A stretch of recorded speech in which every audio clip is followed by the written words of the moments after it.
Și instinctul m-a venit să declar emergență rapid, că ce am fost decolat din Dallas, poate eram 10 minute numai. Și să mă duc rapid în Dallas, să aterizez emergență, să vin maxim cât pot de repede să aterizez. Dar m-a trecut pe cap dacă fumează cineva. Așa de la sine m-a venit în cap. Mhm. Și atunci sunat rapid stolezul în spate și a spus, du-te rapid în WC-uri și uite-te dacă nu la foc în WC ceva. Și o mers și a cecuit, s-a uitat la WC-uri și unul nu deschidea ușa, era unul din WC-ul. Oh. Și ok, stai un pic, stai, că nu-i fire. Zic, stai să vedem că... Zic, simți ceva fum în spate. Zic, nu-i fum niciunde. Zic, stai, lasă pe ăla să iasă, că la fumează. Când iasă, zic, să rămâne la urmă și să explic eu ce se poate întâmpla. Deci ăla poate să ia amende enorme de mari. Și pușcărie poate să nu se face.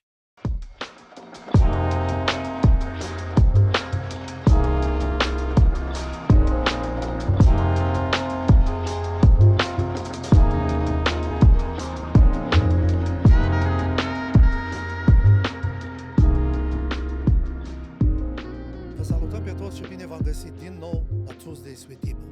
Astăzi pentru mine și pentru prietenul meu bun, Daniel, este o plăcere să-l avem aici în studio pe un tinerel, hai să zicem că nu chiar tinerel, dar l-am invitat pentru că pentru noi este ceva interesant.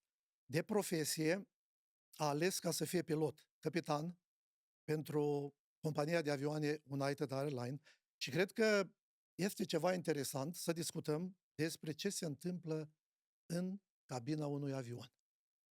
Sunt multe persoane care au un pic așa de frică să zboare cu avionul, inclusiv soția mea. Nu s-a urcat în avion și nu cred că o să urce niciodată. Din anul 2000 nu s-a mai urcat în avion și nu cred că o să urce niciodată. Cred că e frumos și interesant să stăm un pic de vorbă despre ceea ce se întâmplă când este vorba despre un zbor. L-am invitat astăzi pe fratele nostru scump, pe Ezechiel Marțiș. Frate Ezechiel, vreau să-ți mulțumesc că ți-ai făcut timp Pare bine. să fii cu noi. Bine ai venit! Mulțumesc. Ezechiel, mulțumim că ai acceptat. Ne bucurăm să fii împreună cu noi astăzi. Mulțumesc de invitație. Pentru început, Ezechiel, aș vrea să ne povestești un pic despre tine. Unde te-ai născut, unde ai crescut, când ai venit în America? Așa, pe scurt, m-am născut în România, în Arad. Tata e din Arad, Gura Văii mai specific, mama din Bucovina, din Vicovă de Sus, Oh, ok. din familia Bălici. M-am născut în România, am trăit în România până aproximativ la 13 ani, după care am ajuns să ne mutăm în America. În urma, când mama a plecat la Domnul la 11 ani, am avut 11 ani de cancer. Tata s-a recăsătorit. Am ajuns să locuim în Arizona. Tata s-a cunoscut cu mama mea vizegă prin unchiul meu, Aurel Bălici, Oh, ok. adică ea frecventa biserica din Chicago la Ghețimani și s-au cunoscut și am ajuns să ne mutăm în America cu toți, în Arizona. Acolo am făcut liceu și la college m-am ajuns să fac în San Diego. Cât timp ai stat în Arizona? În Arizona am stat din 2004, eu personal, până în 2010, după care m-am mutat școala. Da, din Arizona am ajuns prima dată. Câți Toată copii familia. sunteți în familie, Ezechiel? Noi suntem 4, mai am un frate și 2 surori și ei vitregi avem 6 în total. Fost. Am locuit toți în aceeași casă, în afară de 2 care au fost măritați înainte. Au fost foarte, foarte mulți. Dintr-o dată de la familie de 4 frați, Tu te-ai căsătorit? Unde? În Phoenix? m-am căsătorit, nu, am cunoscut-o pe soție în Austria și m-am făcut nunta în Austria și după aia s-a mutat în Chicago, ne-am mutat prima dată, după ce m-am căsătorit, exact când am început să lucrez pentru primul meu job la American Eagle, la Envoy. Am ajuns să locuim în Chicago. Foarte fain. Și acum locuiești în Chicago, Acum în Chicago, aveți 3 copii? 3 copilași, 2 fetițe, un băiețel, născut pe 29 februarie, tot la 4 ani are ziua, an bisect, anul trecut. Suntem foarte mulțumiți de ei, foarte mândri. Foarte fain. Da, Dumnezeu sigur. să binecuvinteze. Cum te-ai hotărât să devii pilot? Eu de mic copil și toată lumea cine mă știe, frații mei, prietenii mei, pe toți cu care m-au întrebat de când am fost eu mic ce vreau să devin, ne spuneam aviator, pilot vreau să mă fac. Păi eu de când am fost mic, eu numai asta am avut în cap. Vreau să mă fac pilot. Când eram în România, în Arad, țin minte, eram afară și vedeam cum zboară cu un avion, mai rar zborea prin Arad avioanele, dar când vedeam, pasiunea mea. De când am fost mic, numai asta am vrut, avioane și să mă fac pilot și nu am avut niciun alt plan. Numai asta. Nu te-ai gândit că e destul de complicat așa să mergi vreo 4, 5, 6, 7 ore la 30.000 de fiți printre nori, Asta m-a pasionat, am știut că o să-mi placă, era și acum, pentru mine nu e un job, e un hobby mai mult. Eu, dacă nu zbor 5 zile, o săptămână, și când sunt în vacanță, abia aștept să vin să zbor, să lucru. Tot astăzi așa soție, când suntem plecați prin Europa mai multă vreme, că mă întreabă cum e, spun, nu, ai mai zbura o dată, zic, măcar săptămâna asta, măcar o cursă rapidă să fac. Pentru mine e un hobby, nu e un job deloc. Pentru mine aș face-o pe gratis. Și cum ai făcut? Mergi la școală? Ce ai făcut? Da, deci am început, după ce am terminat liceul în Arizona, m-am interesat la școli de aviație și erau mai multe. Am ajuns să mă duc la o școală să aleg în San Diego, unde a fost și școală creștină, privată. Acum am ajuns să o aleg din cauza că am primit burse. Am primit și burse și scholarships și a fost mai ușor financiar, deși școala e foarte scumpă, că e numai școli private, nu sunt școli publice de aviație. Și așa am ajuns să mă duc în San Diego. Și între timp am făcut, fiindcă era școală creștină, David Jeremiah a înființat-o în San Diego. Făceam jumate de program aviație, jumate am făcut teologie și a fost ceva perfect pentru mine. A fost un curs de 4 ani de zile, l-am terminat mai repede, în 3 ani de zile. Puteam termina în 2, numai că o clasă mă forța să o iau. Ultimul an am avut o clasă, tot 2 semestre. O clasă și o dată pe săptămână.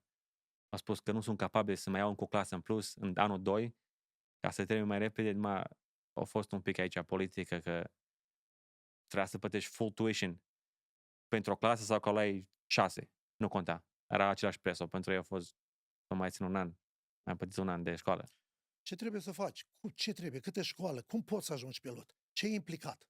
Deci, dacă nu vrei să-ți iei, dacă vrei să faci profesional și să fii competitiv, dacă vrei să aplici la joburi competitive, la companii foarte mari, înainte când nu era deficit de pilot, să uitau dacă ai diplomă, ce diplomă ai în aviație, în ce domeniu. Acum, dacă vrei, poți să ții numai certificatele. Deci sunt certificatele, poți lua, sunt programe foarte rapide, aproximativ un an de zile poți să iei toate certificatele. Și numai certificat, n-ai diplomă, numai ca cum vei să conduci mașina. Și îți dă un carnet și atâta. Sau după ce ți-ai făcut certificatele astea, termin cu aproximativ 250 de ore. Minimul, dacă nu ai școală făcut, trebuie să ajungi la 1500 de ore ca să poți să fii considerat pentru airlines, pentru avioane mai mici în airlines. Și atunci mulți devin instructori sau își găsesc joburi, pentru școala o termin cu 250 de ore. Sau trebuie să ajungi la 1500, îți mai trebuie 1250 de ore. Sau mulți devin instructori să învețe pe alții, între timp își fac și orele, alții zboară pentru aerial mapping, pentru Google, pentru orice.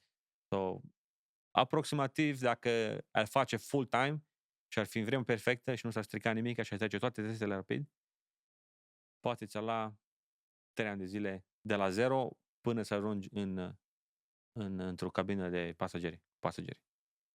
Când a fost? În ce an? Să aduci aminte ziua când ai luat primul zbor? Primul zbor? În 2011. Nu, 2010, în septembrie. Nu mai știu exact ziua. Erai copilot.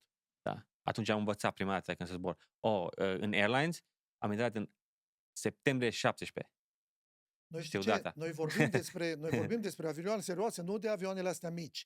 Deci vorbim de Da. public transportation. Public Transportation, da, septembrie 17. A fost la American Eagle, la Envoy, se numește acum, înainte era numele de la American Eagle. Și a fost prima dată când am zburat și tipul de avion a fost CRJ 700 cu de Canada.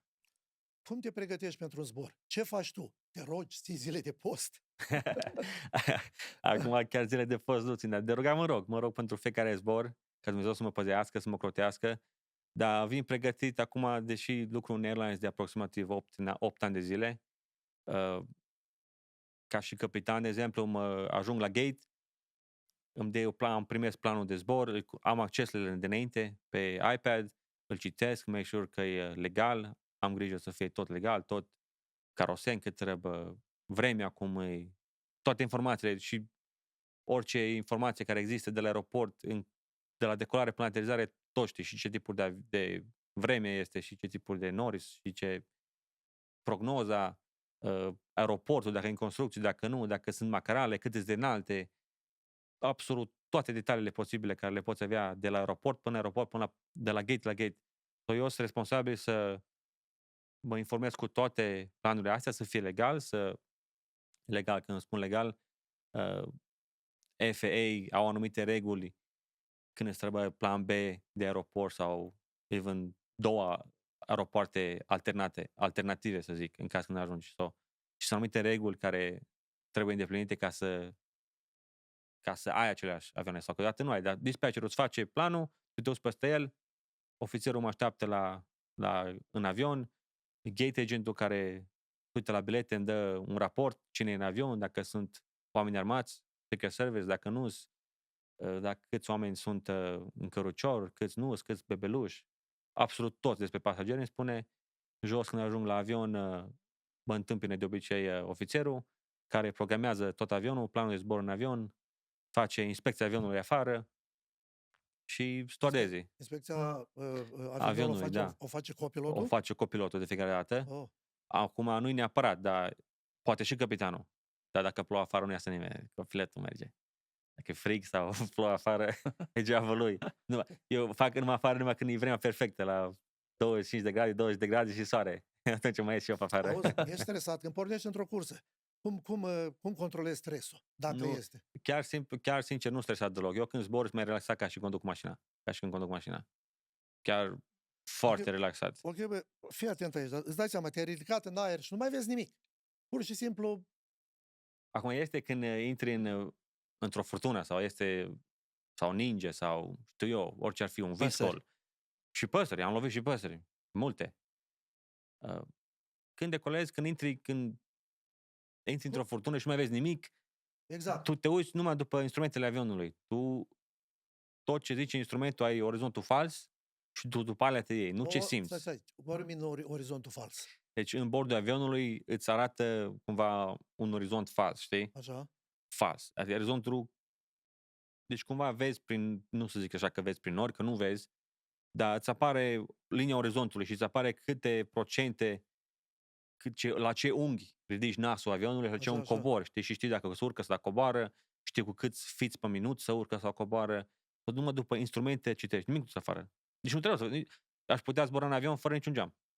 Auzi, da, de exemplu, când intră așa nori și dintr-o dată nori apar acolo, nu dai așa din cap într-o parte, stai, frățioare, nu se întâmplă treburile astea. Prima dată când am început să zbor și am intrat în nori cu un avion mic, mi s-a părut ciudat tare, fiindcă, de exemplu, corpul tău nici nu-i făcut ca să zboare, da? Sau dacă norii sunt așa la un unghi, de exemplu, și ți se pare că e orizontul, ți se pare că e curbă. Și corpul tău chiar zice că ți se pare că e curbă, dar tu nu mergi drept. Te poate deruta la maxim. Dacă te iei și zbori avionul după simțurile tale, te prăbușești. Ai un secunde, ești gata. Ce ar trebui să se întâmple ca să mă iei pe mine odată la un zbor, acolo în cabină? În cabină nu cred că nu mai e posibil. Din 2001 nu mai poate nimeni. Numai la sol. Era posibil înainte? Înainte puteai veni în față, da. N-avea probleme. Acum, din cauza security, a fost cu atacuri teroriste.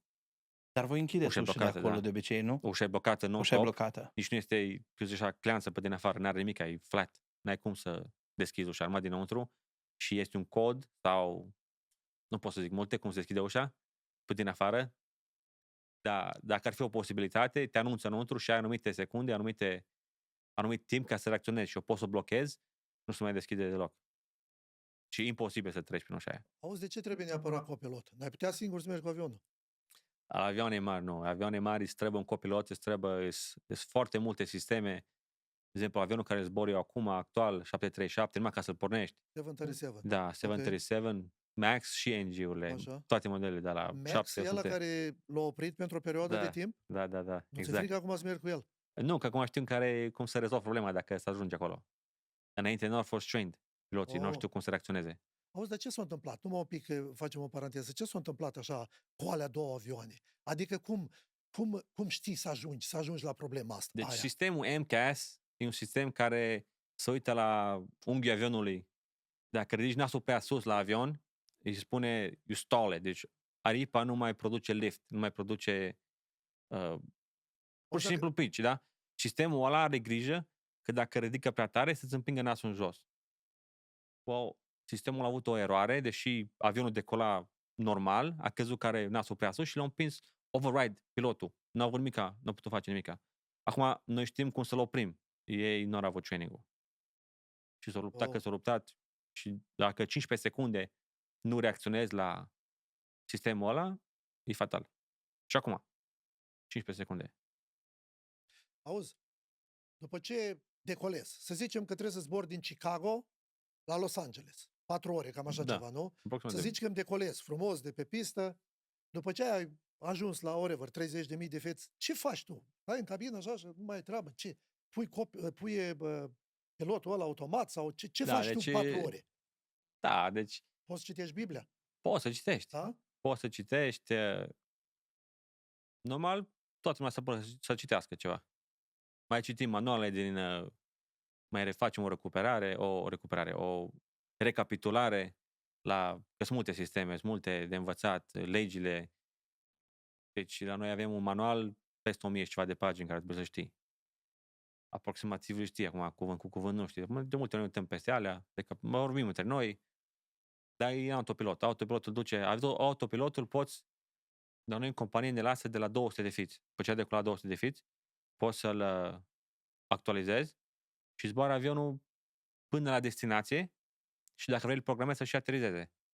Nici nu atingi avionul nimic. Vine avionul să pune singur pe pistă și ajunge până la full stop. Complet. Nu atingi nimic. Ce, ai făcut vreodată treaba asta? Am făcut odată când am aterizat în ceață. Când e 0-0 vizibilitate. Am venit într-o zi din Caraibe, cred că a fost Punta Cana, dacă mă gândesc, și m-am aterizat în Houston, la 5 dimineața. Și în Houston, cam la 5 dimineața, în ziua aia a fost ceață numai jos, poate 200 de fiți. A fost tot clear deasupra și numai cât acoperi casă de ceață în mare. Nu vede deloc pista. Mhm. Atunci, de la un anumit punct de vizibilitate trebuie să ai anumită vizibilitate ca să poți să-l zbori manual. Dacă e sub minim, trebuie să-l pui pe automat. Mhm. Atunci îl pui pe automat. Dar îți place așa mai mult să-l controlezi tu, așa? Da, aia, ce mai mult. Când e pe autopilot și să aterizeze, îmi face emoții.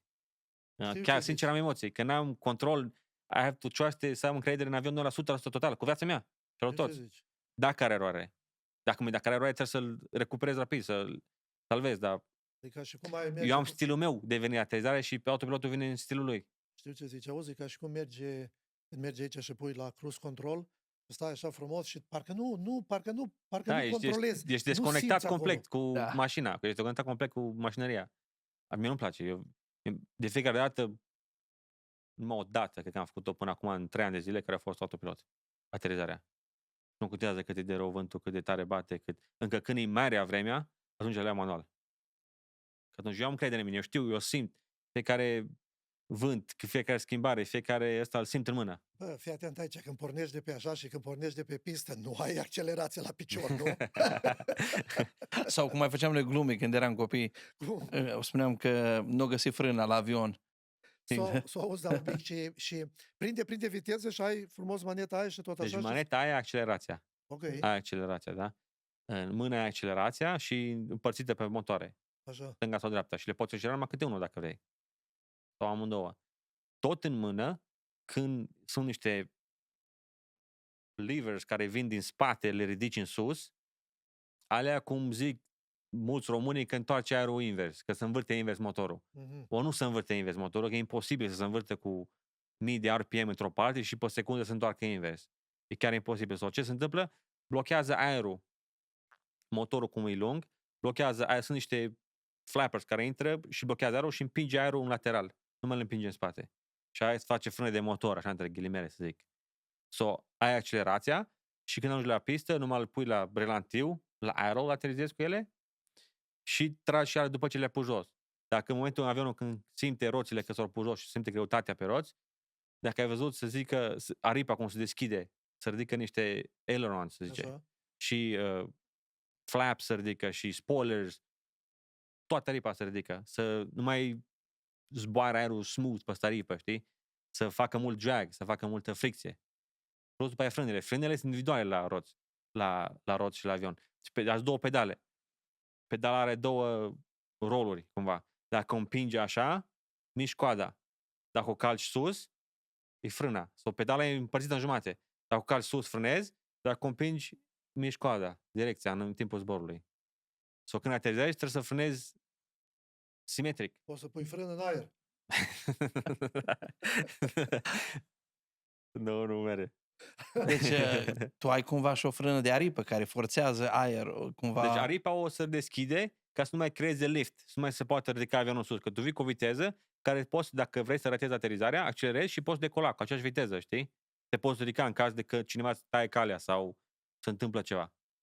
Dar tu când ai atins, dacă aripa nu se desface, spoilers, se iasă din aripă, ai sări înapoi în sus, cum ar veni. Auzi, ai pățit Foarte vreodată să interesant. trebuiască să fii ready să aterizați și numai să primești semnal de la, cum zice la Turn turnul, de control, control. să spui că nu mai poți să aterizezi și trebuie să o iei din nou. Da, S-a am pățit de întâmplat? multe ori, da. Da? Am pățit de Cât multe de ori. jos ai coborât așa? Am coborât odată aproximativ până la 100 de fiți, cam 30 de metri. Și de ce nu te-o lăsat să... O pierdut separarea între mine și avionul din față. Oh, Deci în Chicago sunt foarte multe avioane, da? Și le pune aproximativ 3.000, 2.000 jumate.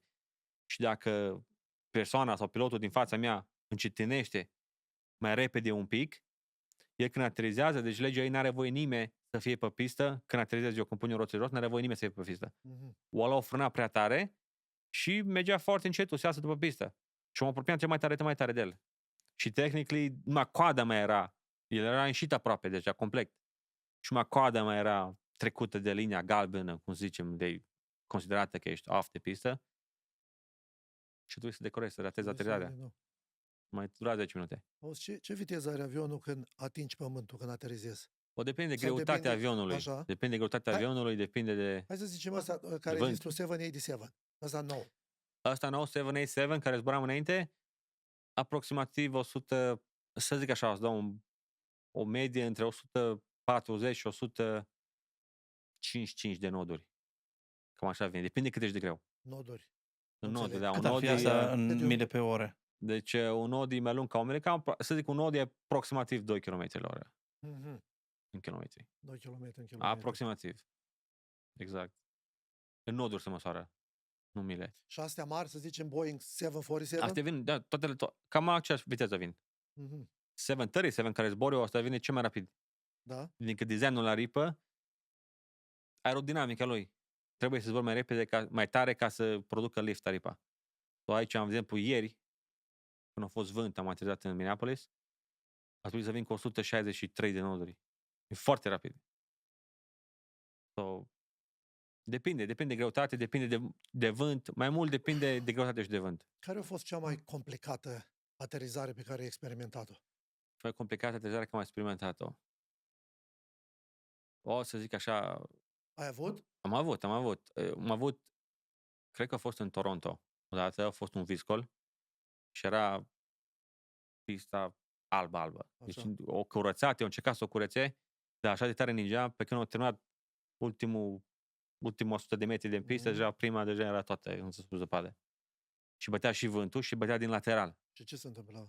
Și îl simți, te împinge. Deci Așa. când am aterizat, m-am luptat să-l țin drept, că și nici un era constant, era gusting, bătea mai tare, mai încetul, știi? Și era aproape la limita avionului. Și pista am încunit toată cu zăpadă, compactată, nici frânele nu poți frâna. Dacă frânezi, blochezi frânele, te duci ca păsanie. Când am aterizat, exact la aterizare, l-am ținut deja cum mă împingea vântul, deja într-o parte, roțile din spate. Înainte să pun nasul jos. Acolo m-am luptat cu avionul ăla până la vreo 100 și ceva de noduri. Tot mă împingea. Și ai putut să oprești în timp. Am oprit în timp, dar îl controlam mai mult și din motor l-am controlat. Și când o coborât Controlam motorul în altul. Deci el cumva derapa din spate. Derapa aia, că te împingea vântul, coada e mare și când lovește te împinge, da? Deci eu încercam să frânez și simetric cu odată sau dacă mă împingea, de exemplu, în stânga, frâneam pe dreapta mai mult. Știi? A fost o situație odată încă, nu atunci, altă dată, când o spus că o curăța pista, au curățat-o, de la ultimul sfert de pistă nu a fost curățat deloc. Și deși mergeam destul de încetul cu avionul, dar când am dat de la exact peste zăpadă, bătea vântul, m-a împins complet. Și ofițerul a zis, unde mergi? Spun număr niciunde, mă împinge vântul. Știi? Atunci am turat rapid, mergeam în stânga, mă împingea, Și am turat rapid motorul din stânga, l-am turat mai tare. L-am accelerat ca să mă împingă invers. La aterizare, după ce am tras să frânez normal.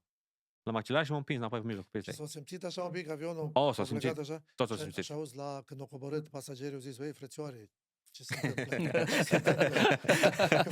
Fratele Viorel zice, băi, ce-i cu pilotul ăsta? Am aterizat odată, veneam nu mai știu de unde veneam și eram mai mulți, băi, și era un vânt, noi nu ne-am dat seama, că nu-ți dai seama în avion. Băi, și tot am văzut, că pac, pac, pac, pac, și băi, Viorel zice, bă, dar ce cu ăsta, măi? E începător, ce cu el? Nu zis, bă, fratele meu, ce faci? Să zic așa, nu, cea mai complicată, așa, între ghilimele, aterizare pentru pasageri care s-au speriat cel mai tare, cel mai mult, a fost anul ăsta, la început, în New York. Deci m-a ajuns la sfârșit după aterizare, au aplaudat toți, unde în America n-aplaudă nimeni, Nu știu. toți vineau și îmi dea high five, fist pump, și o femeie m-a luat mâna și m-a sărutat. În viața mea n-am pățit așa ceva. Ce s-a întâmplat? Când am văzut că m-a sărutat aia în mână, știu că sigur ăștia au fost speriați de moarte, poate toți. Tot așa, bătea vântul foarte tare, era și ploua și am folosit cea mai scurtă pistă din Newark. Am zburat, fiindcă de fiecare dată trebuie să aterizez cu vântul din față. Și vântul bătea în așa manieră că n-am putut ateriza pe... Sunt două piste mai lungi în Newark, dacă te uiți la Hyde Park, și una care le trasează pe două mai scurte, de 7.000 de feet. Și bătea vântul, era și gasti și lateral un pic. Era gasti foarte tare, la 20 de noduri la 40 de noduri. Era 20 de noduri diferență. 30-40 de km la oră diferență în care suflă tare și odată nu. Deci tu trebuie să compensezi, să vii cu viteză mai mare, că în caz că pierzi dintr-o dată 20 de noduri, să nu stau, să pici avionul. Că dacă nu mergi o anumită viteză, dacă nu zbori cu o anumită viteză, nu mai produce lift aripa. Dacă tu pierzi dintr-o dată 20 de noduri și mergi încetul, o picat avionul. Tu trebuie să fii mai repede. Și am venit și am fost poate la 10 metri de pistă și exact, și trebuie să aterizezi la prima 1000 de feet. E punctul de aterizare. La viteza care mergeam eu, dacă treceam de 1000 de feet încolo, nu mai puteam frâna în timp. Trebuie să vin mult mai tare din cauza vântului. Și exact când am fost peste numerele pistei, s-a schimbat vântul, a început sufletare și m-a ridicat în sus. Când te ridică în sus, instincția ei să împingi nasul în jos, da? Ca să nu te împinge. Să nu te ridice prea tare, că tu vrei să aterizezi. Dar m-a ridicat așa de sus, în care dacă vroiam deja ca să vin să aterizam mai departe de punctul maxim în care să pui rocile jos, la unde pus, știi? Și am îndreptat nasul avionului, că m-a prins sus, l-am îndreptat ca să mențin atitudinea. Și dintr-o dată tot același vânt a dispărut după 3-4 secunde. Și avionul a început să vină foarte, cumva să cadă așa între ghilimele, știi? Pe pistă, dar pe cai de la vreo 20 de metri. În căderea aia, eu deja m-a turat deja avionul maxim ca să ratez aterizarea, știi? Dar s-o simți foarte tare în avion. Plus că toată aterizarea de la aproximativ 10.000 de feet până jos au fost turbulențe mari. Oamenii au fost deja speriați, știi? Și când s-au văzut aproape de pistă, pe s-au văzut că suntem peste pistă și ne ridicăm în sus, dintr-o dată simțea așa ca și cum pici în gol aproape. Tu din cabină vezi pasageri? Nu, nu-i văd. N-ai voie să zici? Nu-i văd, dar eu am simțit când am picat cu avionul, deja am plecat așa, am accelerat. Avionul când pica, acceleram în sus și am venit aproape, poate la 10 feet, la 3-4 metri de pistă am ajuns. Și cu nasul în sus ridicam și pe aia m-a ridicat tare de sus. Și ai luat-o Și iarăși? am luat-o iarăși, da. Tu n-ai aterizat? Nu, n-am avut. Și... Deja am trecut de punctul maxim în care să-mi pun roțile jos. Dacă aterizam, nu mai mă opream pe pistă.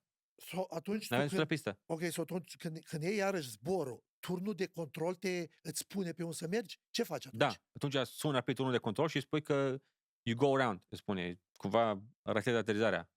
Atunci te direcționează să nu lovești de alte avioane, că altele decolează, altele zbor în altă parte, altele vin la aceeași pistă, prin față, știi? Este un pattern care toți vin. Trebuie să te bagi înapoi în linie, cumva. Mergi înapoi în coadă și... Care în termenii voștri înseamnă o înălțime specifică. O înălțime specifică este că sunt, de exemplu, în New York sunt 3 aeroporte mari. Este JFK, este LaGuardia și Newark. Alții vin și aterizează de la toate 3. Tu trebuie să te strecori printre ele. Înapoi să te bage centrul de control și turnul ca să vină apoi să aterizezi. Să n-ai voie să te urci mai mult decât... Nu te urci cât vrei tu. Dar te urci cât vrei tu, lovești alte avioane deasupra ta. Da. Poate că mulți nu știu, Cornel, dar e foarte interesant. Poate ar trebui ca Ezechiel să menționeze cum circulă avioanele Pentru că se întreabă cum să faci ca să nu se ciocnesc. Ia de exemplu, dacă te uiți așa pe un ecran, știi, arăta când a fost 9/11 Da, da. atunci, plin deasupra așa mergi de avioane, plin de avioane, dar tu mergi cu avionul și nu vezi ceva pe lângă tine, deci ai... Nu, deci, câteodată te anunță turnul când trece un avion aproximativ de 1000 de feet, plus minus. Numai ține 1000 de feet între ei, distanță. Și te anunță când trece unul prin fața ta, să-l vezi și poate să... Nu, să vezi. Să nu te sperie, poate, în Nu alte... știu ce zici. Dar în Mai jos, rest, mai sus? dacă ar veni cineva la aceeași atitudine cu tine și să te ciocnești, poate. Poate că să zicem că greșește centrul de control. Că fiecare centru de control sunt anumite, zic așa, cuburi în spațiu, în anumită atitudine până în anumită atitudine și late sau lungi. Depinde de stat și statele sunt împărțite în mai multe sectoare. Cumva ca un canal. Exact. Sau fiecare sectoare, așa, de la anumite altitudini, minim și plus. Controlează, să zic, un om, de la, zic, 10.000 de fiți până la 23.000 de fiți. După aia altul la 200.000 la 30.000 de fiți. So, fiecare controlor controlează în sectorul lui. Acum să zicem că greșește unul și vin două avioane să se intersecteze, să lovească. Este un sistem în avion, unde zice TCAS, care toate avioanele au de pasageri astea și comunică între ele. Și avioanele, când se apropie și se vede că e în curs de accident, să se lovească una în alta, te anunță, deci apare pe hartă, deci normal să apară în alb. Când e unul aproape de tine, la o anumită distanță și altitudine, se face galben. O alma să te anunțe că e cineva aproape de tine, să știi, și vezi și direcția lui și unde și altitudinea. Eu vezi, la mine e pe radar, mă văd și eu. Cum vede centrul de control. Acum, dacă nu schimbă nimeni direcția și altitudinea, la aproximativ 15 secunde de impact, îți spune sistemul și mie în avionul meu și lui în avionul lui. Să ridice sau să coboare unul dintre noi. La unul ridică, unul coboară. Niciodată nu spune stânga sau dreapta. Că dacă ar fi stânga sau dreapta, poate satele lângă tine, lovești pe alții. Te ratezi poate de câteva sute de metri unul de altul. Eu am pățit în Chicago așa. Aha. Ce s-ar întâmpla dacă te-ai gândit, băia, să mă duc eu pe la vreo 60.000 de fiți? Nu poate urca avionul. Avionul Nu maxim nu urcă. Numai astea de vânătoare. Nu urcă? Nu urcă. Sau până la 40 Cam ajungi? 4. Dar ce se întâmplă? De ce 41. aerul mai... De ce nu? De ce nu? E, Cam de ce nu? Da, aerul, să zic așa, mai subțire, să zic. Deci, tot designul avionului e diferit. Aripa trebuie făcută pentru altitudinea aia. Motoarele să susțină viteza, să zboare aripa, mai multe. Auzi, dar Designul. dacă cineva, de exemplu, s-ar gândi, hai să iau mai sus, aia de la turnul de control, adică radarul vede că o ia... Te vede imediat. Ia, te vede, nu? Îți trage atenția mea. Dacă mergi 100 de fiți mai mult decât trebuie și mergi constant și nu te Așa. reglezi, te întreabă ce-i, să check-ui Într-un atitudinea. cuvânt ce văd ei, că tu ieși din direcția care ar trebui să mergi. Așa e canalul ăla Da, îl de vede. acces care tu mergi. Tu ai derivat, ai deviat de la traiectorie, așa Da, dacă, Ei văd lucrul dacă ăsta. devezi, da, în specific și foarte strict. Foarte strict. De exemplu, când treci oceanul, sunt anumite, zic așa, freeways, autostrăzi în aer, să spun așa, dacă să mă explic mai bine, de să treci Atlanticul sau Pacificul.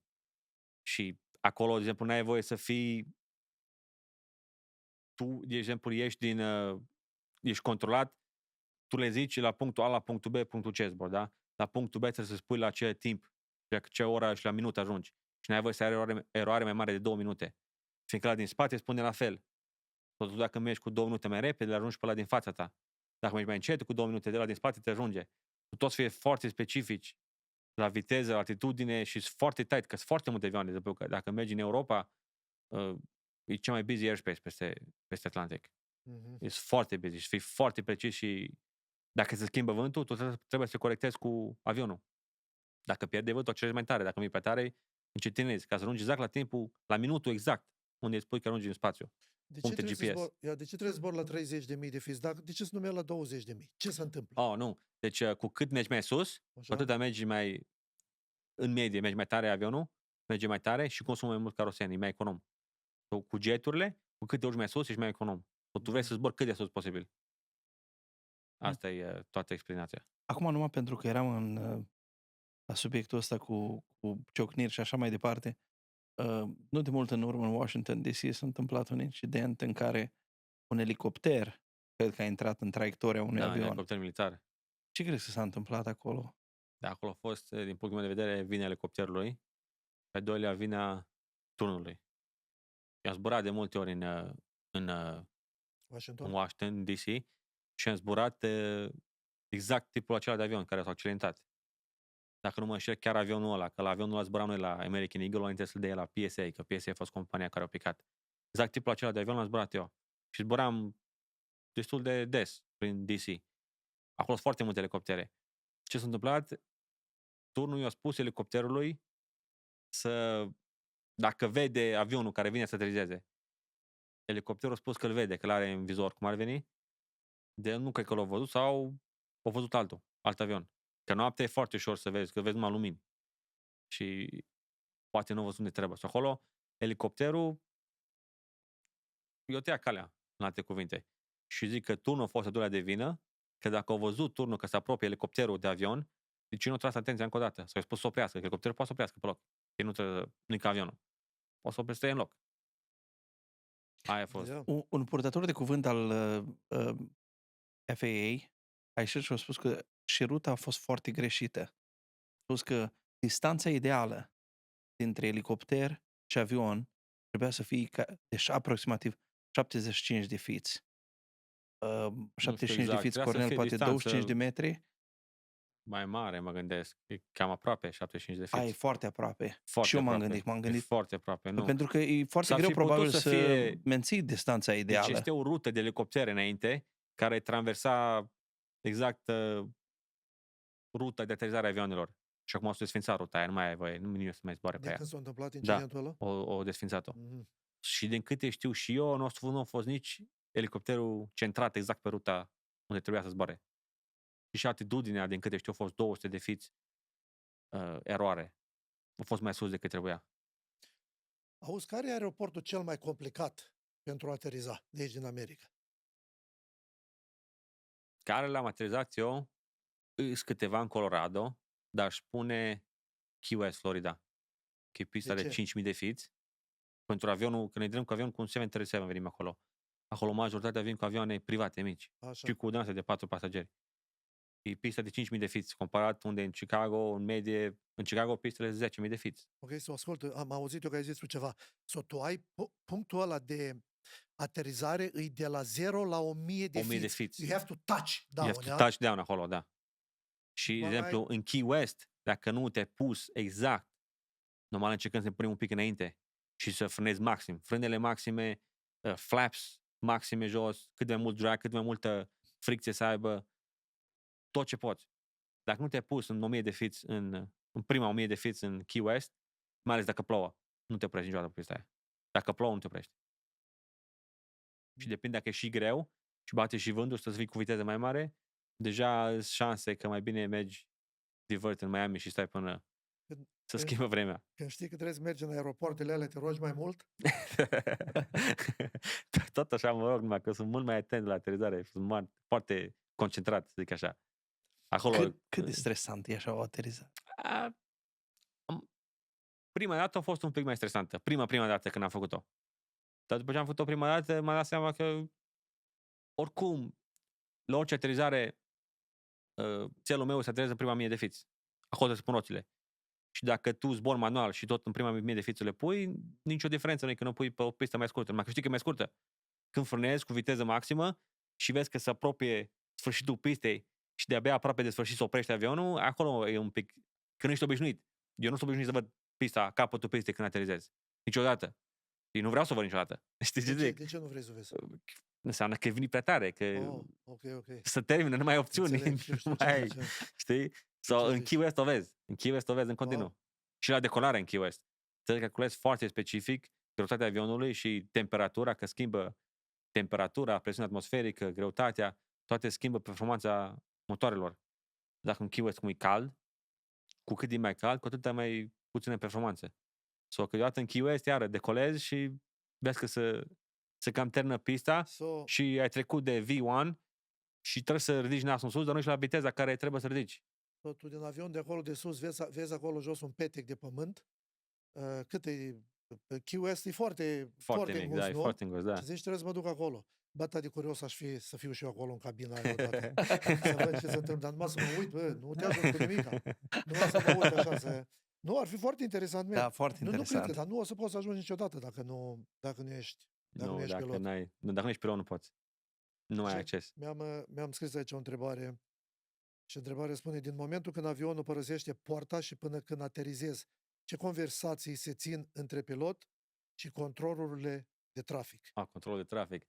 Deci, normal și cam, să zic, 99%, nu vorbești cu centrul de control. Numai strictul necesar. Nici strictul necesar nu vorbești în, să zic așa, în propoziții complete și gramatical.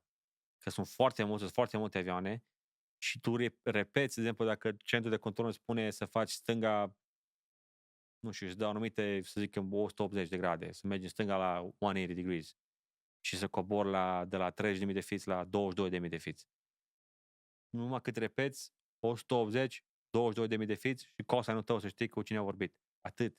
Că sunt prea mulți pe radios. Dacă are unul conversație, deja el poate pierde să controleze câteva avioane. Nu mai le poate da instrucții.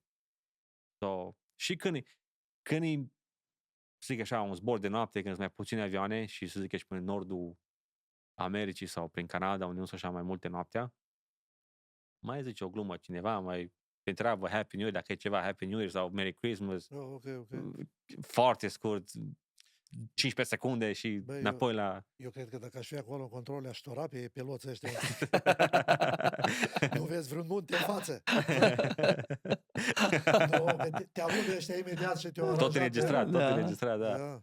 Când erau alegerile, atunci erau multe conversații. Da. Auzi, Da.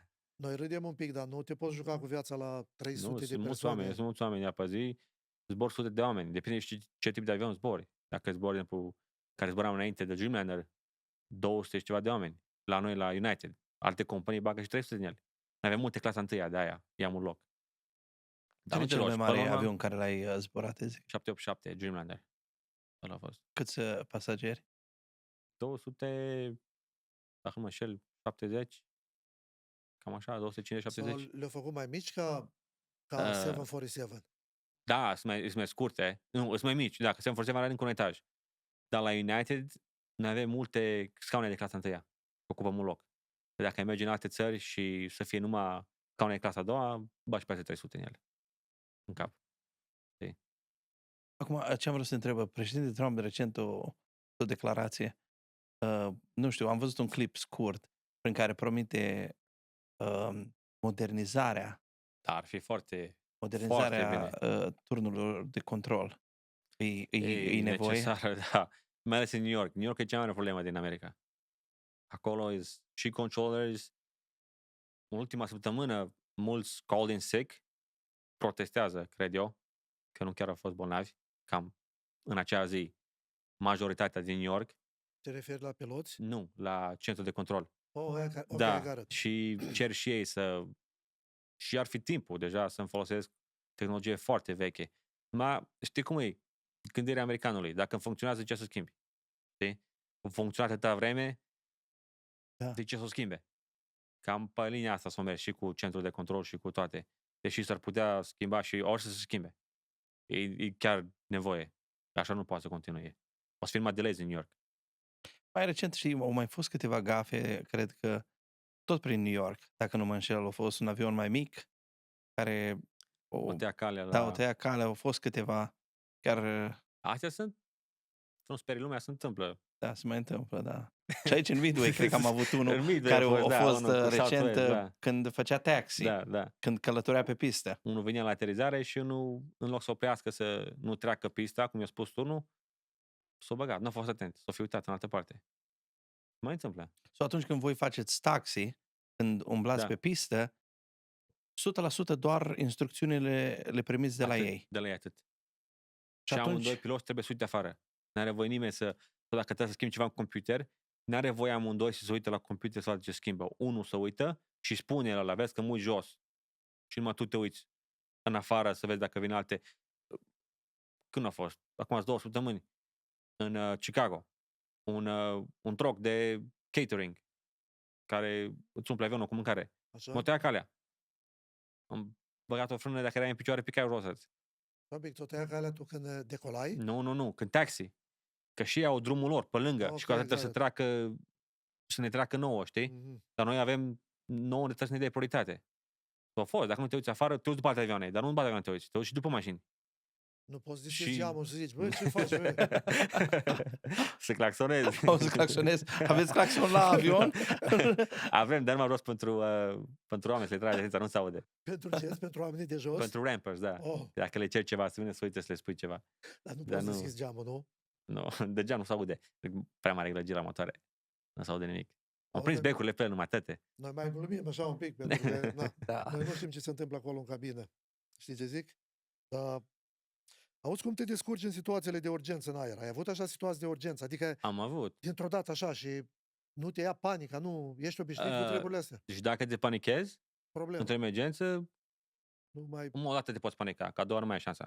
Da, știu ce Să zici, zic așa, știi ce zic? știu Chiar ce așa zici. e. Am avut și cu avioane mici și emergențe foarte periculoase și cu avion mare am avut emergențe mai mult cu medical. Un bătrânel din clasa 1-a a intrat în comă. Nu știm din ce cauză. Și ce m-a supărat pe mine cel mai tare, am sunat și aveam o conversație cu un doctor. Știi că poți să suni și doctorul îmi zicea mie ce să fac și eu spunea la flight attendants, la stewardeze ce să facă lui, știi? Un fel de telefonul fără fir. Așa. Și doctorul mi-a spus, m-a întrebat, n-aveți niciun doctor în avion? Și a fost o asistentă, un nurse. Așa. Și nu a vrut să ajute. De ce? A spus că ea nu are license peste Columbus. Zburam din Toronto în Dallas. Eram cu American Eagle. Și eram peste Columbus. Peste Ohio. Și a spus că ea nu are license de Ohio. Și nu vrea să ajute, că dacă se întâmplă ceva, se poate da în judecată, nu Dar știu de ce, unde- De chestii. unde știu ea că e deasupra la Ohio? Are și GPS Are și vede unde ești, știi? Oh, I got Ea avea it, I license, să got it, zic, I got it, I got poate it. avea license numai pe Dallas și știa că nu e în Dallas. Sau Știu- nu știu știu de ce unde zici, ea e. știu ce știi? zici. Poate Și? să ne license și nu ajută. Și ce s-a Și întâmplat? omul era deja incapacitat de 10 minute, aproximativ. Deloc. Nu răspundea la nimic. Era ochii dați pe spate, numai cât sufla. Și ce face Și dacă... pulsul minim. Și atunci am spus, am întrebat doctorul ce opțiuni mai avem. A spus, dacă n-a treziat de urgență acum, îl pierzi complet.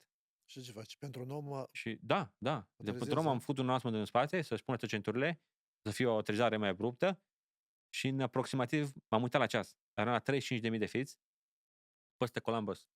La 35.000 de feet am fost parcat la gate și cu doctorii on board în 12 minute. Ok, dar tu ai anunțat prin... A fost abruptă tare aterizarea. Da. mini Doar mai că ai pus aplaudat așa? ăștia. Da, deci eu vorbeam și cu centrul de control. Eram toți pe aceeași linie. Eu știu că am emergență de medicală. Știi? Așa. Ei s-au știut, m-au întrebat ce vrei să faci. Și am spus să aștepte un pic că vorbesc cu doctorul, să-mi spună el exact că dacă e ceva, să zic eu, nu știu, poate trebuie zahăr la om. Și dai o bomboană și eu mă mai departe. Mhm. De ce zic? Știu eu, diabetic sau nu știu, sau sunt anumite chestii care oamenii leșină de la că n-au zahăr în sistem. Sau ăla nu se trezea cu nimica ce am avut noi în avion. Și a spus, au crezut că a făcut infart sau poate au făcut. Eu nu știu exact. Și m-a spus că dacă n-aterizezi în următoarele 5, așa, aproximativ jumătate de oră sau 20 de minute, dacă n-aterizezi, îl pierzi complet. Păi și așa, cu cât ești mai mult în aer, fără asistența doctorilor, poate să aibă cauze drastice pe viața lui, știi? Că ești incapacitat de multe vreme. Nu știu exact ce a avut. Știu ce zici. Auzi, și Dar l-au trezit. turnul de control îți spune cel mai apropiat aeroport? Nu, eu îi spun unde mă duc.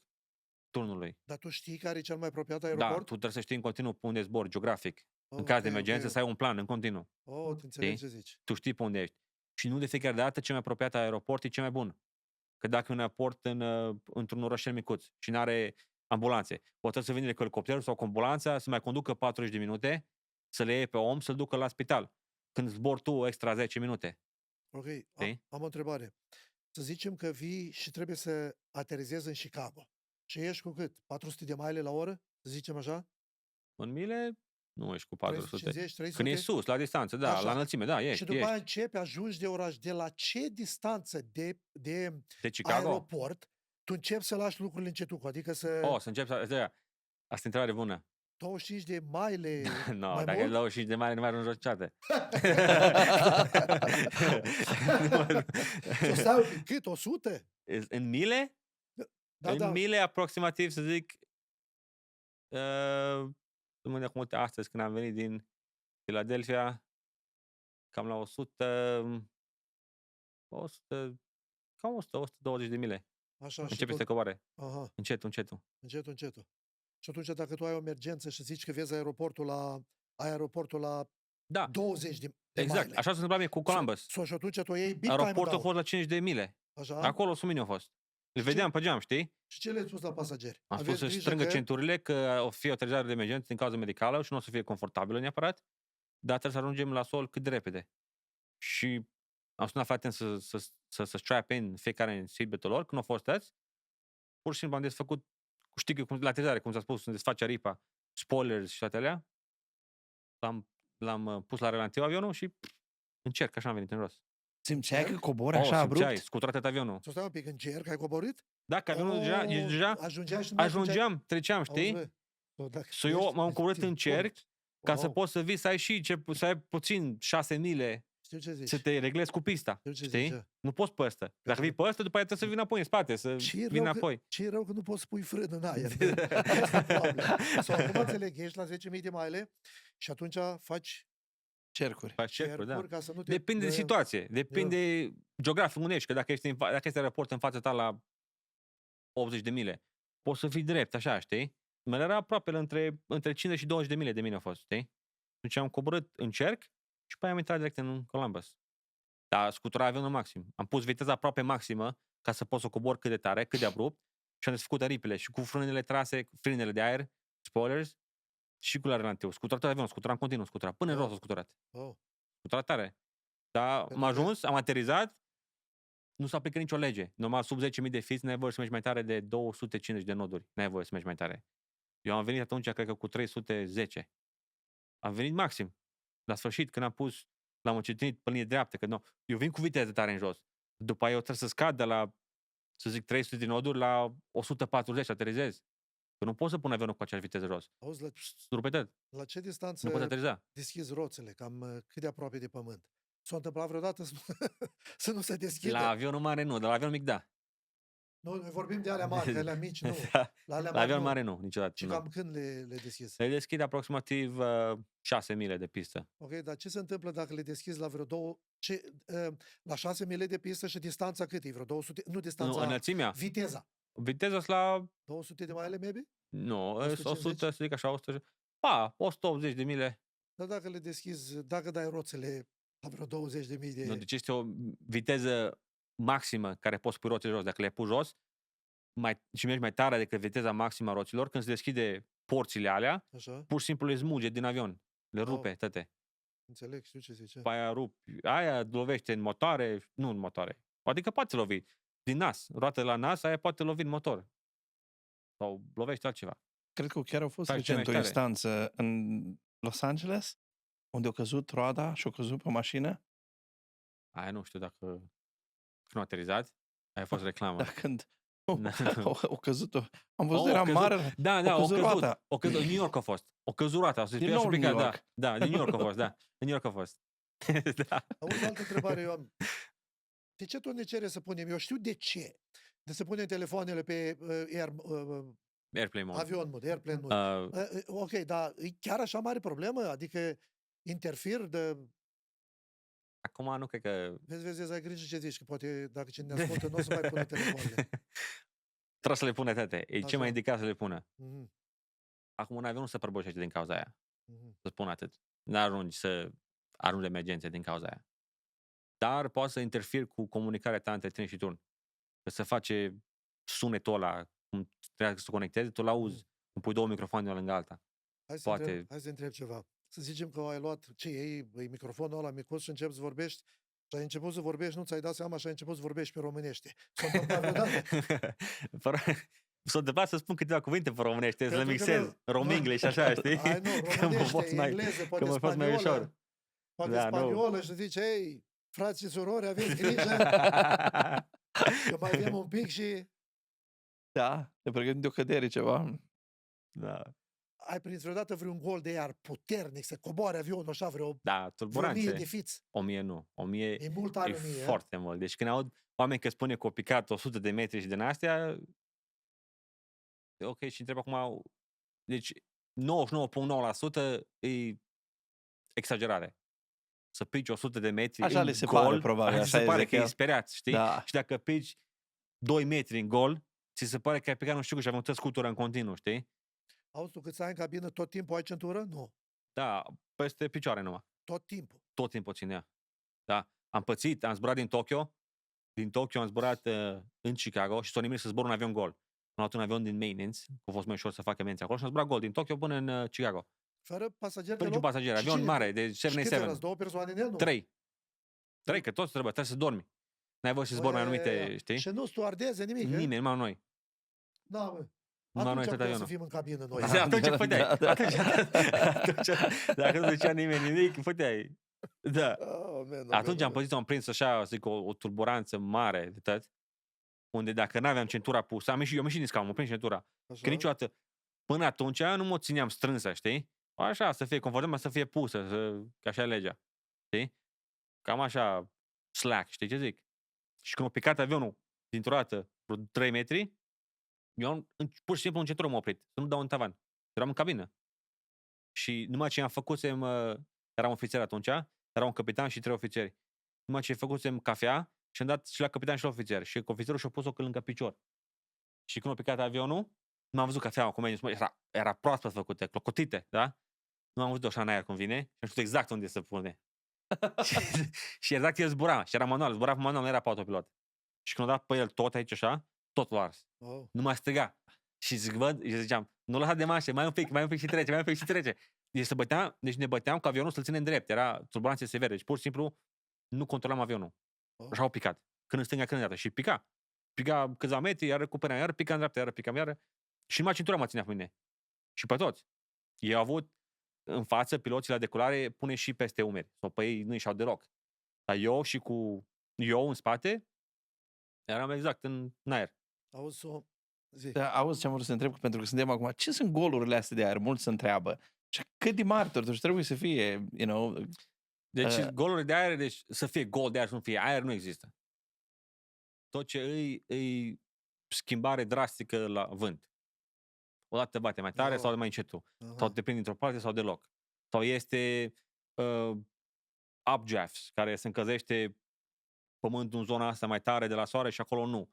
Și căldura se împinge în sus. Sau iese din cauza munților. Mergi peste Colorado, zbori din est la vest spre LA și treci de munți. Acolo unde sunt munții, dacă bate vântul cum dă în munte, recoșează în sus. Și recoșează vântul până la 40.000 de fiți.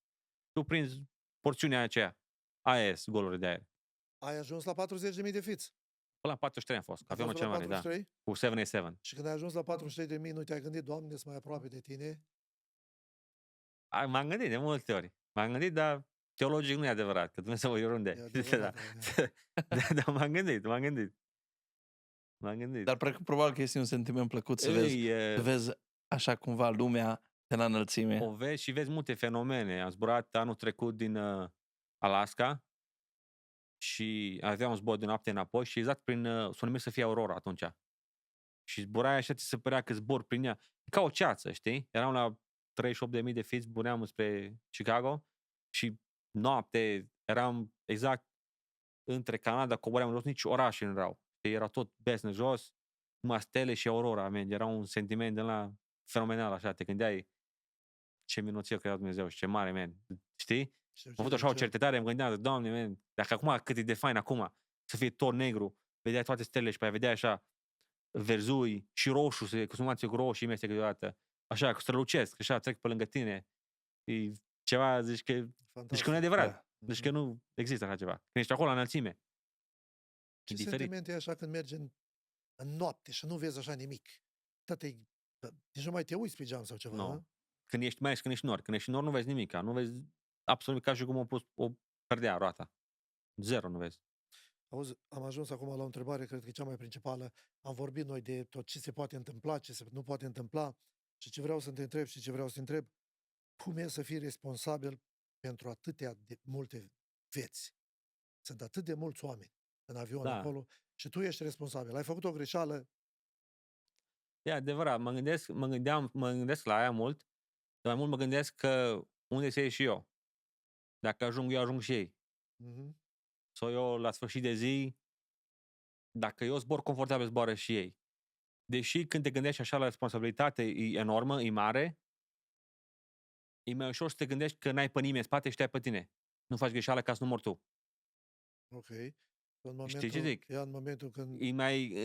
E diferit când te gândești că în spate sunt mămici, tătici, copii, altul mere la o mormântare, altul mere la o nuntă, toate familii, toate cuplanuri sunt verișori, sunt atâtea oameni care ar fi afectați dacă s-ar întâmpla ceva. Știi? E mai ușor să... Ce puțin așa mă gândesc eu, mă gândesc la mine, nu vreau să fiu selfish, să mă gândesc așa, dar dacă eu ajung întreg, că eu sunt primul.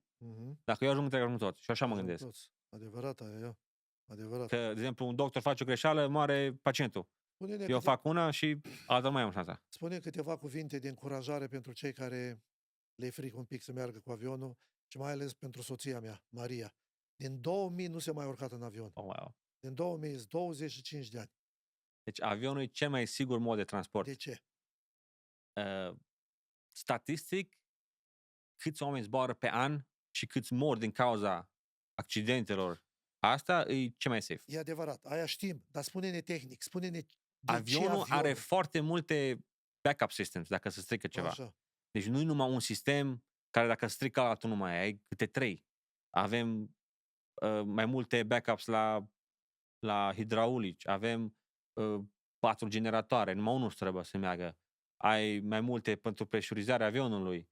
Ai foarte multe backup și toate le controlează pilotul. Dacă unul nu merge, redirecționezi, cumva să ocolească greșeala unde e problema și repare avionul în aer, să zic așa. Știi? Pentru orice.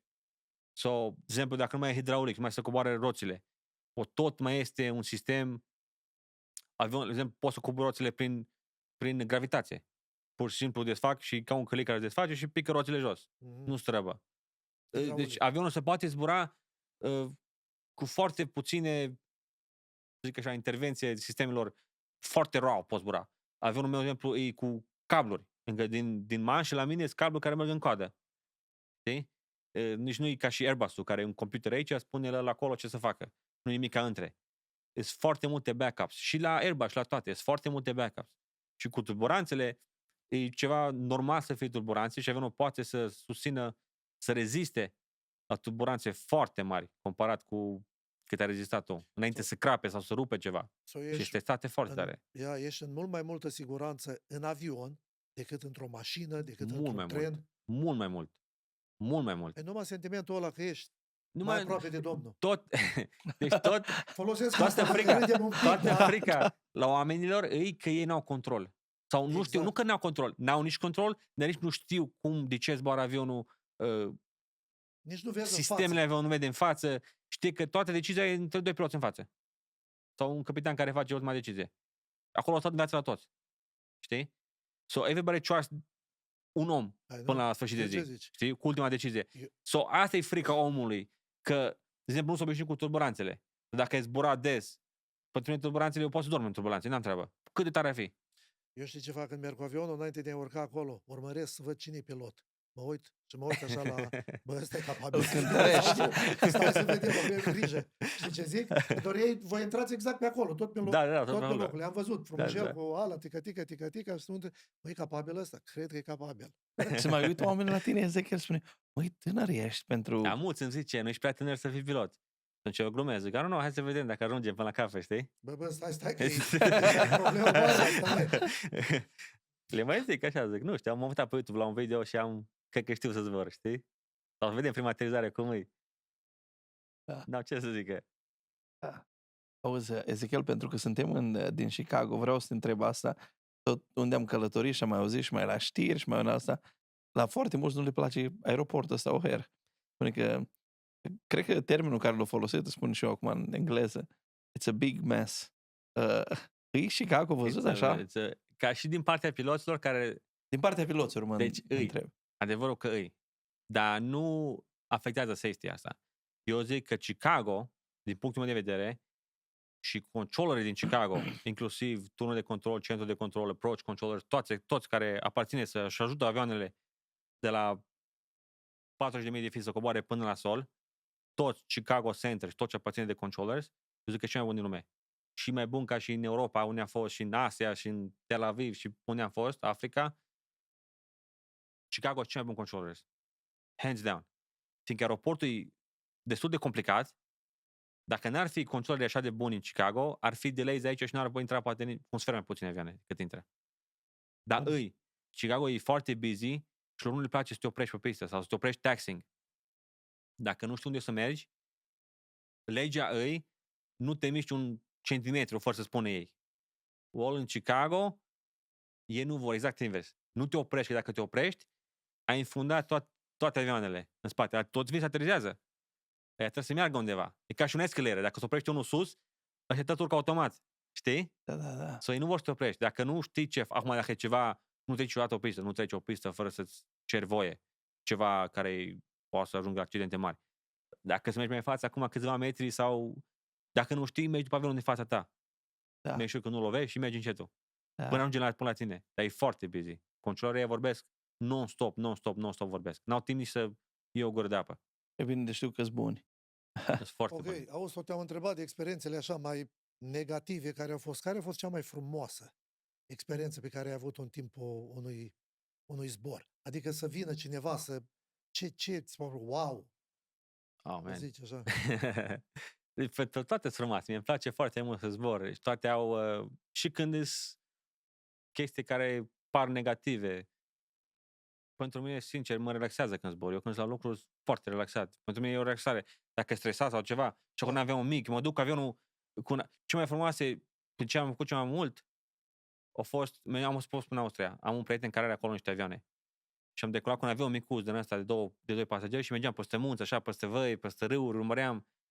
Asta e the best. Mă relaxează complet. Tu te stresezi mai mult când ajungi pe pământ. Da, exact. Că aici dai de oricine. Acolo sus sunt toți profesionali, toți știu ce fac, toți la locul lor. Auzi, hai să vă povestesc ceva. Apropo de că ești mai safe în aer decât pe pământ.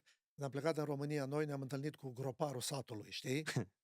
Și Modest, frate, mi-i place să cumpere lucruri vechi. Și ăla găsea unele lucruri așa, fier vechi mă refer, știi? Și am plecat la el și îi povesteam și vorbeam așa mai multe lucruri și am zis, bă, ăsta, nu ți-e frică așa să mergi acolo în cimitir, să sapi, n-ai văzut așa nimic, n-ai pățit nimic așa mai neplăcut? Nu ți-e frică, Oscar Cornele? Mie nu mi-e frică de oamenii morți, mi-e frică de aia vii, ce zice, știi? De aia vii, nu de oamenii morți. Da. Și așa și tu Cam așa și eu. te simți mai bine. Acolo mai e siguranță, da. Toți știu la locul lor, organizat, toți unde trebuie să fie, nimeni nu își întrece măsura. Ce am vrut să întreb Ezechiel, este mai greu să decolezi sau să aterizezi? Aterizezi. Aterizezi. Aterizezi ce mai greu. Ok. La decolare ajungi la punctul, deci treci de avion, e punctul de decizie, în caz că se întâmplă ceva până în avion, dacă se strică un motor sau ceva, sau crezi tu, capitanul, ultima decizie. Dacă crezi că e mai safe să te oprești, decât să continui, acolo e punctul. Când ai trecut de V1, tehnic nu mai ai pistă destulă. Dacă vrei să încetinezi, nu mai te oprești pe pistă. Și e mai safe să decolezi și să vii apoi. So, la aterizare e cel mai rar din cauza că, deci, la decolare, și dacă bate vântul, ești cumva lipit de pistă, nu te împinge până la decolare. Când ridică nasul sus, deja ești în aer. Ridici mai tare și te înalți mai repede. Și dacă te împinge stânga și în dreapta. Dar la aterizare, tu nu poți să lași să te împingă în stânga în dreapta aproape deloc. Că dacă te împinge mult în stânga și în dreapta, tu cu nasul poți să arunci pe pistă. Dar cu roțile din spate, alea în stânga și în dreapta, mult, poți să fie deja pe iarbă. Sau în afară piste. Sau ăla trebuie să ții, să compensezi, cumva să reacționezi foarte rapid când se schimbă vântul.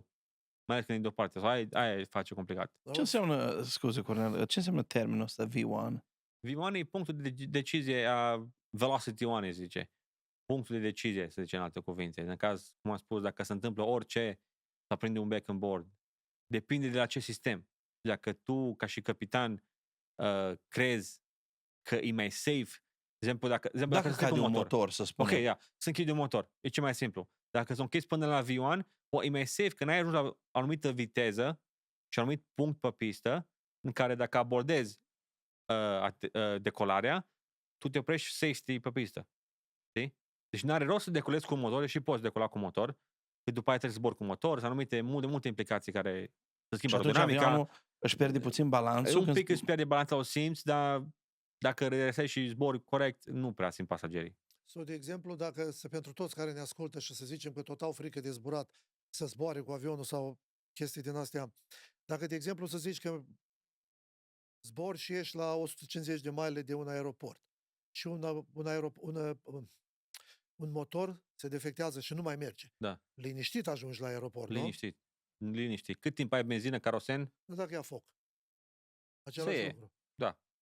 Nu te afectează cu nimic. Dar ce se Adică întâmplă? nu, îl poți închide focul. Sunt anumite grănezi de halogen, să zic așa, care explodează pur și simplu motor și închide focul. Da? Da. Deci ăla poți închide. Îl poți închide de la viteză mare.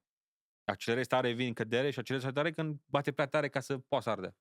Și îl închizi. Și atunci, care e motivul principal? Nu motivul, care e cauza cea mai nu Periculoasă? Periculoasă, că când un avion se Deci cel mai prăbușește. periculos ar fi să pierzi amândouă motoare. Asta ar fi cel mai periculos.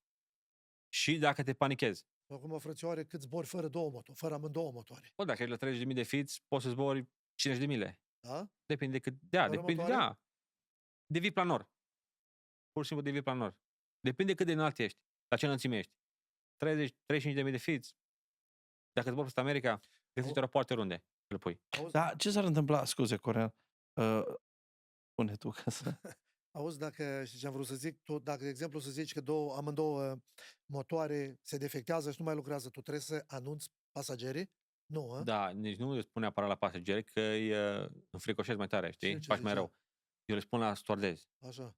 ce se întâmplă, le spun situația de cazul emergenței, în cât timp o să aterizăm, unde aterizăm și cum dacă o să se evacueze sau nu. Să aștepte semnalul meu. Că nu pot să adică ei sunt instruiți ca să evacueze dacă le spun eu. Acum sunt anumite instanțe unde stewardezul poate să înceapă cumva evacuarea de emergență fără aprobarea mea, ca și capitan. În caz că ia foc. Acolo nu mai mă sun pe mine că deja arde. Știi? Alte cazuri nu prea îmi dau seama de ce să... Acum dacă pici și se rupe avionul și nu știu ce, e logic. Dacă avionul e intact pe pistă și nu este fum, nu este foc, Ok, dar de numai dacă tu de zici. exemplu, dacă motoarele sunt defectate complet, cum mai fac toate manevrele, toate lucrurile care trebuie să le facă? Dacă se Comenzile trec alea, care da, tu le știu, ok.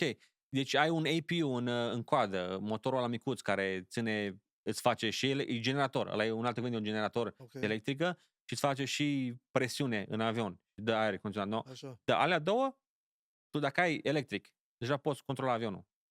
Și hidraulic o să ai sistemul de backup. Tu dacă ai backup, pornești pompele electrice hidraulice, care sunt separate. Ți-am spus, al planul B, C, D, la fiecare sistem. Planezi, pur și simplu. Pur și simplu planezi, avionul te zboară, înăuntru nu se simte nimic, e o diferență, e mai quiet. Nu așa multă gălăgie afară. Sau ca să prăbușească un avion, trebuie ceva rău tare să se întâmple cu avionul ăla. Da, în afară să se rupă ceva la el, care nu m-aș da seama să se rupă așa de la sine, imposibil, numai dacă dă o rachetă în tine sau ceva. Sau să se închidă amândouă motoare care șansele, să nu spun zero, aproape zero. La ce te referi când se închid? Adică nu se defectează, nu? Se poate și defecta. Deci se poate defecta. Aș pune bine defectare, dacă se defectează tare. Că în rest, deci nu știu, nu poate, în afară să se strice toate motoarele, n-ai șanse. Spune ceva la soția mea, Maria. E cel mai safe mod de transport și cel mai sigur. Dacă dai tulburanțe, e normal. E ca și cum ești cu mașina peste off-roading și scutură un pic. Aia e diferența. Cum ești peste un speed bump, știi că nu e drumul, cam așa cu tulburanțele. O porțiune de aer unde nu-i smooth, nu suflă egal aerul, să zic așa. Dane, tu când acum o să trebuia să mergi în România, cam câte săptămâni înainte începi să te rogi? pentru... Îți dai seama, noi tot timpul trebuie să ne rugăm. Ia. Sincer, atunci când ne pornim la aeroport, numai... Da? Da. Nu ți-e frică în avion? Nu. Deloc? Poți să dormi? Nu știu dacă sunt ca Ezechiel, că știu, am avut ocazia să-l cunosc, un verișor care nostru vizita și îl cunoaște. Apoi Ezechiel i-a luat și i-a dus cu un avion din ăsta mic și i-a învârtit și apoi m-a povestit ei. Nu sunt la nivelul ăla să clarificăm lucrurile. Dar nu mi-e frică deloc. Poți să citești în avion, Da, da?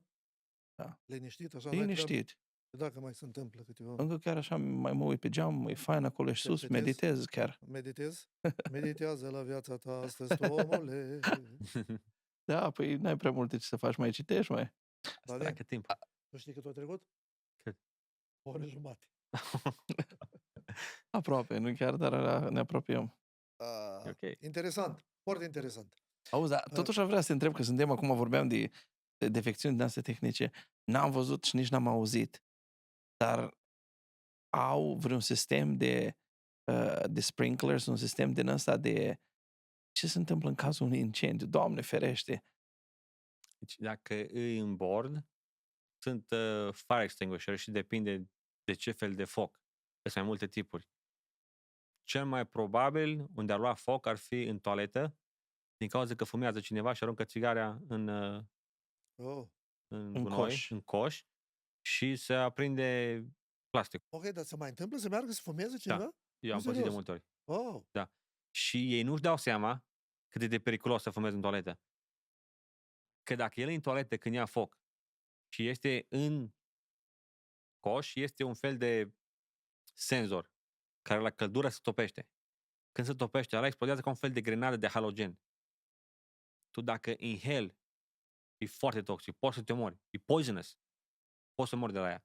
Ăla nu realizează dacă, de exemplu, dacă ia foc și el e în toaletă și fumează și ăla se topește, că ăla se topește la o anumită temperatură, e făcut ca să vadă dacă ia foc sau nu, știi, nu explodează de la sine. Dacă ăla simte că e foc și se detonează, auzi, dar îți dă voie poate să să... moare omul ăla. Le dă voie să ia N-au țigări voie. în avion? N-au voie deloc. Nu, Încă dar poți să să le fii... ia. Poți să le ia la Da, carry-on? da, ai voie, da, ai voie, Da? ai voie.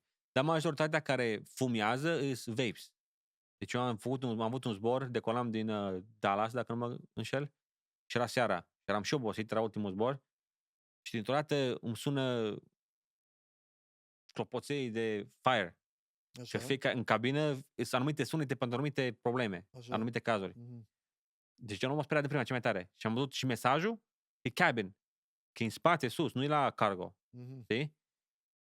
Și instinctul m-a venit să declar emergență rapid, că ce am fost decolat din Dallas, poate eram 10 minute numai.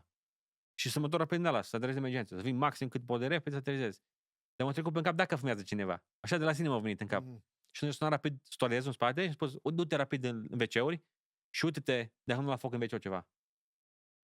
Și o mă și-o cecuit, s-a uitat la WC-uri și unul nu deschidea ușa, era unul din WC-ul. Oh. Mi-a spus, ok, stai un pic, stai, că nu-i fire. Zic, stai să vedem. Zic, simți ceva fum în spate. Zic, nu-i fum niciunde. Zic, stai, lasă pe ăla să iasă, că la fumează. Când iasă, zic, să rămâne la urmă și să explic eu ce se poate întâmpla. Deci ăla poate să ia amende enorm de mari.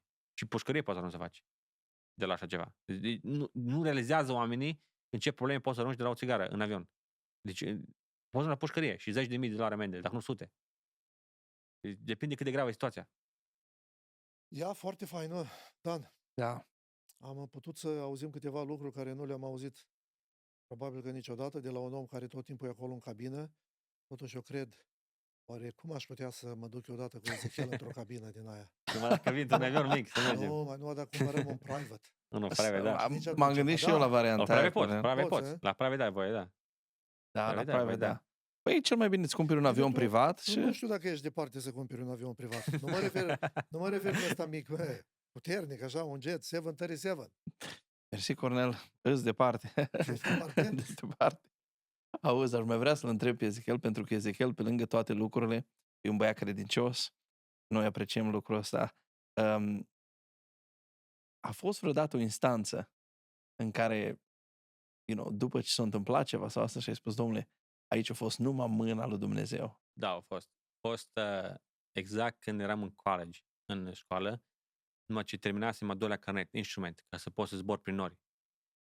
Și eu până atunci am fost numai simulat în nori. Avea un fel de foggles, se zice, un fel de ochelari care îți acoperă din viziune să vezi numai jos.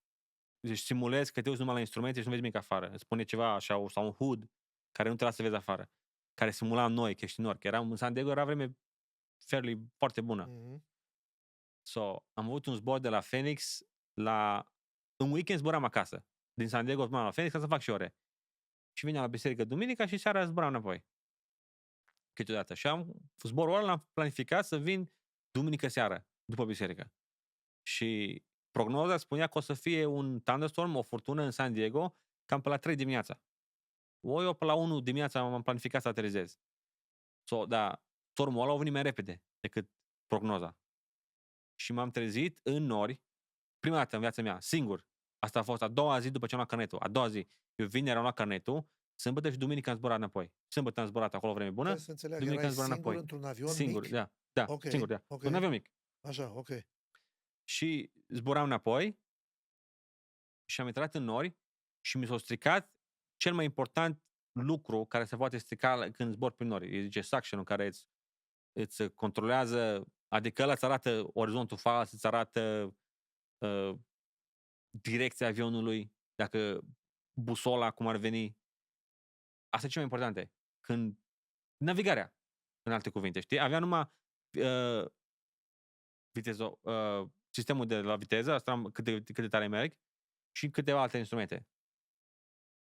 Și accidentele care studiam eu înainte în școală, a fost cel mai periculos, e să fii în nori, peste munți și să strice sistemul ăla. Am studiat multe accidente așa, care au fost fatale toate. La piloți care au fost experimentați cu multe experiențe, cu mulți ani de zile. Eu am fost a doua zi de la carnetul. Primul meu zbor, de fapt, care am putut face legal cu carnet, ca să zbor prin nori. A fost ăla și mi s-a stricat la 12 noaptea, peste munți, în San Diego, în nori și fără sistem de navigare. Eu când am declarat emergență și am auzit turnul și mi s-a stricat, un pic s-a cam panicat, am simțit în cuvintele lui, cum vorbea cu mine. Așa. Încerca să mă ajute cumva, nu știa cum să mă ajute, el e păsor și-o sus. Și cum am ieșit din avion, deci dacă, cum am spus, dacă nu te panichezi la început și rămâi calm și faci cum ai fost instruit, 95% din toate accidentele, cât de grave ar fi, ar trebui să supraviețuiești. Ăla acolo, numai Dumnezeu m-a ținut calm. Eu când am văzut că s-a stricat ăla, îți dai seama, m-au venit în gând toate accidentele care am studiat înainte din cauza sistemului ăla. Și nu neapărat că au fost în nori alții vreau și în timpul zilei. Alții s-au băgat, că erau noaptea numai, nu erau în nori. Numai nu avea orizontul, nu avea lumini, să avea orizont, știi? Mergea după instrumente. Și instrumentele nu-ți apare nimic că e stricat. Pur și simplu îți dă eroare. Îți arată ceva în eroare. Tu trebuie să-ți dai seama că ce îți arată nu face sens. Că nu ți apare. Deci nu era avion nou cu ecran și mi apărea acolo un flag roșu sau că s-o strica sau un indiciu. Pur și simplu îți arăta, numai că îți arăta o minciună, să zic așa, ceva. Îmi arăta că eu mă urc în sus și în dreapta, de exemplu. Și eu mergeam drept. Dar avionul zicea că eu mă urc în sus și în dreapta. Atunci eu, ca să corectez, trebuia să împing nasul în jos și în stânga. Dar tu când ești în nori și n-ai nici orizont, tu nu simți că tu vii spre pământ cu viteză. Tu vezi că vii cu viteză, dar nu simți că cobori. Mă lovești pământul.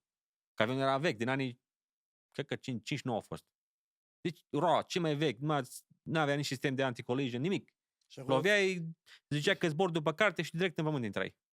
Eu am văzut că sistemul, deci cum am observat eu, aveam și o busolă clasică, din aia legată de avion, care se învârte una când pus în alcool, știi? Și ăla se mișca în stânga-dreapta, că era și turbulanțe, știi? Și ăla am văzut că mă apărea că zbor relativ vest. În bord mă apărea că mă urc un pic în nord. Și am văzut, ok, stai un pic. De ce îmi pare asta în nord? Și asta că nu e legat nimic, asta e pur și simplu, mă apare busola. Și mă duc în vest. Știi? Asta știam că nu e afectat de nimic, asta e pur și simplu busolă magnetică. Am dat seama că nu e bun. M-am uitat după aia la orizontul fals, să zic așa, avionul cu orizontul fals și am văzut că se ridică în sus. Dar nu mă ridic în sus, că n-am atins nimica. De ce mă pare că mă ridic în sus? Poate un pic de vânt m-am gândit. Dar după aia m-am uitat la viteză. Și n-am accelerat nimica. Normal, dacă n-accelerezi și te urci în sus, trebuie să scadă viteza. Că urci, n-accelerezi. Și nu scădea. Și asta s-a urcat în sus. Acum putea să fie multe probleme, zic. Care nu-i bun? Nu-i bună viteza, indicatorul de viteză sau ăsta. Acum trebuie să-ți dai seama care nu-i bun. Știi? Și până am uitat toate instrumentele și am studiat și am văzut care fac sens și care nu fac sens, dar am în ori. Acum vedea nimic, era și noaptea. Deci nu vedea nimic afară. Aveam un becleț în avion care mă făcea lumină în bord. Atâta. Când nu ai niciun orizont, nimic n-avea, niciun simț. Dacă n-ai orizont, corpul tău nu știe dacă face stânga sau dreapta. Știi? Dacă te pun într-o curbă constantă și trai 30 secunde, de la un timp corpul tău zice că mergi drept, dar tu ești în curbă în continuu, dacă nu ai orizont. Nu simți. Wow. Așa e fizionomia noastră. Ăla a fost cel mai periculos, numai Dumnezeu m-a scăpat de acolo. Și a fost zero experiență. La primul meu zbor singur, fără instructor și prin nori. Primul. Și se întâmplă aia. În contextul cel mai grav, să zic așa, cel mai dangerous a fost. După aia ai decolat fără probleme, totul a fost M-am bine. întors înapoi, că am știut că în San Diego nu am putut ateriza, că a fost și ceață venită. Și m-am întors înapoi spre Phoenix. Că am știut că din partea în care am venit, nu a fost nori, știi? Și când am ieșit din nori, am văzut orizont, am văzut orașele la distanță și am văzut orizontul. Atunci știam dacă urc sau cobor. Dar eu n-am planificat carosenul din Arizona în San Diego și să mă întorc înapoi. N-am planificat, n-aveam. S-am ajuns mai repede, m-a dat client m-a lăsat să aterizez pe unitate militară, dar lângă unitate militară a fost un avion în aeroport civil și m-am dus acolo. Mhm. Dar numai Dumnezeu m-a scăpat de acolo. Numai Dumnezeu. Dacă eu atunci îmi pendeam cumpătul, azi nu eram aici. 100%. Era cel mai grav context, cel mai periculos context unui pilot, să zic așa, și experimentat. Nu neapărat neexperimentat, cum am fost eu atunci. Condițiile au fost rele. Condițiile cele mai rele posibile, nu rele, cele mai rele posibile și cel mai rău lucru ce se poate întâmpla în momentul ăsta s-a întâmplat. Acolo numai Dumnezeu m-a scăpat. Ca să nu mă intru în panică. Să fac cum ai fost trained. Ia. Dan, cred că suntem la sfârșit. Am avut o plăcere să stăm de vorbă. Frate Ezechiel, mulțumim pentru că ai fost și am petrecut timpul ăsta de o oră și jumătate aproape împreună. Dumnezeu să te binecuvinteze și Dan, și pentru tine la fel. Suntem aici împreună tot timpul. Începem să fim mai activi anul ăsta, că am cam lăsat un pic cam ușor cu episoadele. Dar de acum ne înrolăm așa mai puternic. Brother Ezechiel, God bless you. Daniele, Plăcere. multă pace. Ne vedem la următorul episod.